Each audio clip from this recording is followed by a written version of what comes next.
क्या आपको भी लगता है कि रामायण बस एक पुरानी पौराणिक कहानी है जिसे आपने बचपन में टीवी पर या फिर फिल्मों में देखा है और बस उसका रोल आपके लाइफ से खत्म हो चुका है? ऐसा बिल्कुल नहीं है, क्योंकि रामायण के अंदर कुछ ऐसे गहरे राज छिपे हैं जिन पर शायद आपने कभी ध्यान नहीं दिया हो। रामायण सिर्फ एक धार्मिक ग्रंथ नहीं है, रामायण एक तरह से एक साइकोलॉजिकल थ्रिलर है जिसमें हर किरदार की मानसिक स्थिति, उनके फैसले, उनके इमोशंस, सब कुछ इतनी गहराई से दिखाया गया है कि आज भी साइकोलॉजी पढ़ने वाले इसे एक केस स्टडी की तरह देख सकते हैं। और साथ ही ये एक फिलोसॉफिकल मिरर भी है जो हमें हमारी खुद की सोच और जिंदगी में लिए गए फैसलों पर सोचने के लिए मजबूर कर सकता है। आप मानेंगे नहीं, लेकिन रामायण की कई घटनाएं ऐसी है जो आज के समय में यानी 2025 के हालातों से गहराई से जुड़ती है। जैसे रावण सिर्फ एक राक्षस नहीं था, बल्कि एक बहुत ज्ञानी और टेक्नोलॉजिकली एडवांस्ड राजा भी था जो अपने वक्त से बहुत आगे सोचता था, लेकिन उसका अहंकार ही उसकी बर्बादी की वजह बना था।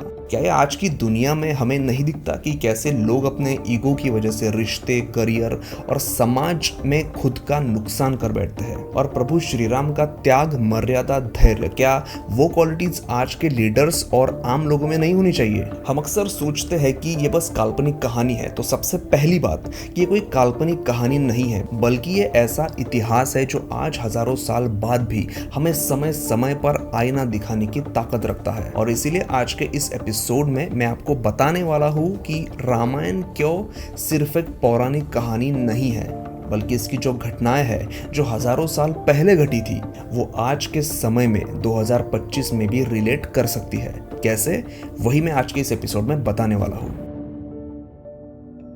रामायण सिर्फ भारत का सुवर्ण इतिहास नहीं है, बल्कि जब महर्षि वाल्मीकि ने इसे लिखा तो भारत का ये इतिहास काव्य के जरिए कई देशों तक पहुंचा था। इसमें इतनी ताकत थी कि ये सिर्फ भारत तक सीमित नहीं था।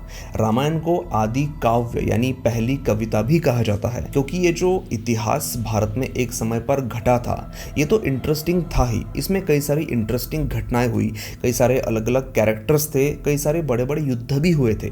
लेकिन बाद में इसे महर्षि वाल्मीकि जी ने रामायण में जिस तरह से पेश किया, उसने भी हजारों साल पहले कहानियां कहने का एक अद्भुत तरीका दुनिया के सामने पेश किया था। इसे होमर की प्रसिद्ध कहानी इलियाड से भी पहले लिखा गया था। और क्या आपको पता है कि रामायण के 300 से भी ज्यादा अलग अलग वर्जन्स है, अलग भाषाएं, अलग जगहों, यहाँ तक कि अलग अलग धर्मों में भी। जैसे जैन धर्म में रामायण की एक ऐसी कहानी है जिसमें राम एक आदर्श जैन राजा है और उसमें दिलचस्प बात यह है कि वो रावण को खुद नहीं मारते। तो वही बुद्ध धर्म में इसे दशरथ जातक के रूप में पेश किया गया है, जिसमें कहानी का मकसद बौद्ध धर्म के मूल्यों और बुद्धिस्ट मॉरल्स को समझाना है।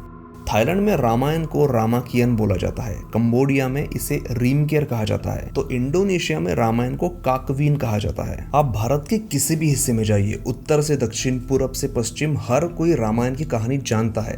लेकिन ये जरूरी नहीं कि हर जगह ये कहानी बिल्कुल एक जैसी सुनाई जाए। उत्तर भारत में तुलसीदास की रामचरितमानस या टीवी सीरियल वाली रामायण में भगवान श्री राम की मर्यादा और हनुमान जी की भक्ति पर जोर दिया गया है। तो वही दक्षिण भारत के तमिलनाडु में कंबन रामायणम में राम की दिव्यता और उनके इमोशनल एंगल पर ज़्यादा फोकस किया गया है।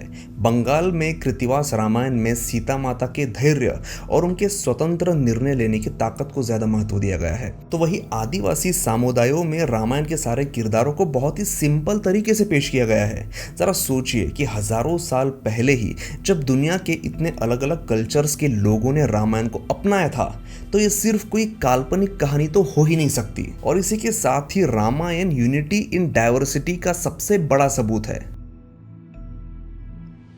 आज के ज़माने में जहां हमें सब कुछ एक क्लिक पर चाहिए होता है और लोग पहले रिएक्ट करते हैं और बाद में सोचते हैं, उस दौर में भगवान राम का सेल्फ कंट्रोल हमें बहुत कुछ सिखा जाता है। रामायण की घटनाओं को अगर हम देखें तो हमें समझता है कि सही मायने में ताकत होती क्या है। जब आसान रास्ता चुनना संभव था तब भी उन्होंने पेशेंस नहीं छोड़ा।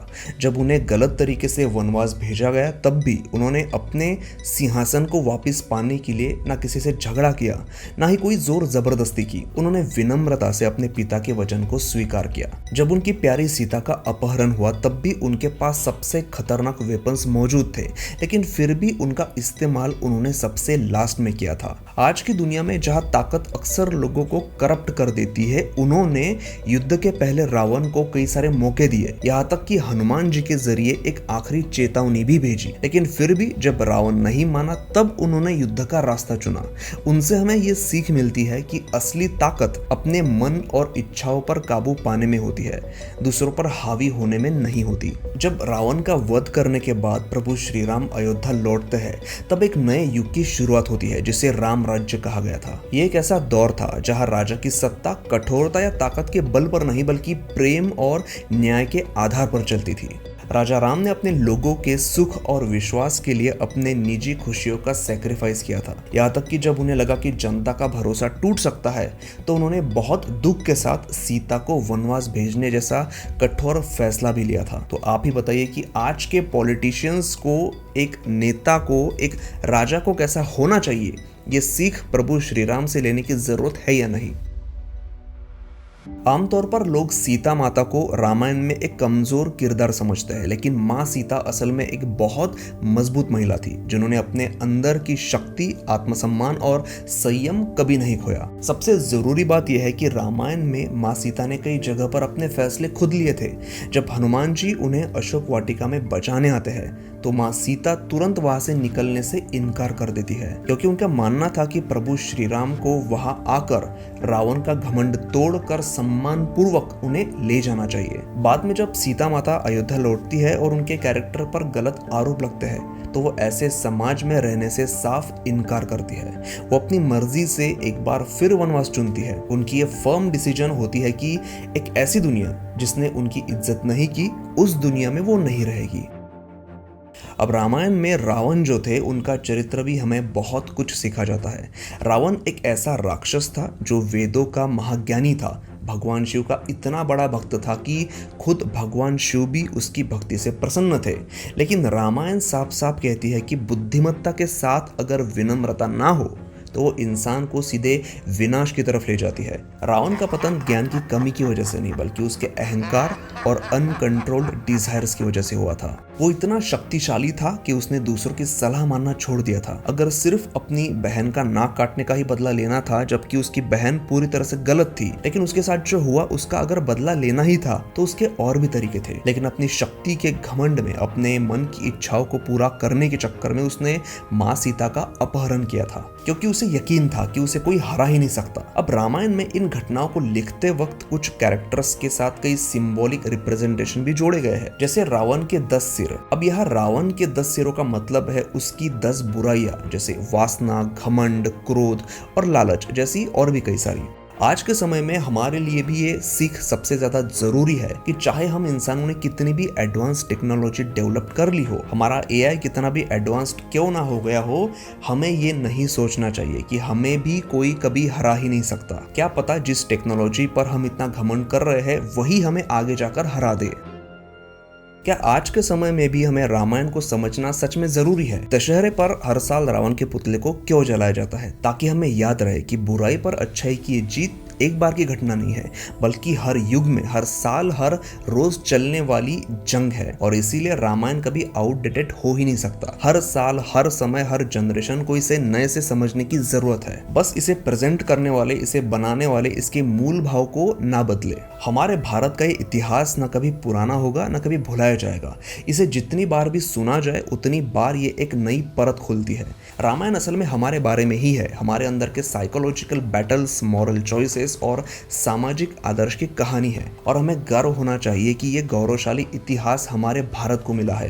रामायण हजारों साल का सफर तय करके भी आज हमारे साथ है और आज के समय में भी रिलेवेंट है। तो इसकी ताकत आप समझ जाइए। बाकी वीडियो अच्छा लगा होगा तो प्लीज इसे लाइक जरूर करिए और कमेंट सेक्शन में जय श्री राम जरूर लिखिए, जिससे मुझे पता चलेगा कि वाकई में कितने लोगों ने मेरा ये वीडियो पसंद किया है। मैं हूं सुमित और मैं मिलता हूं आपसे अगले एपिसोड में।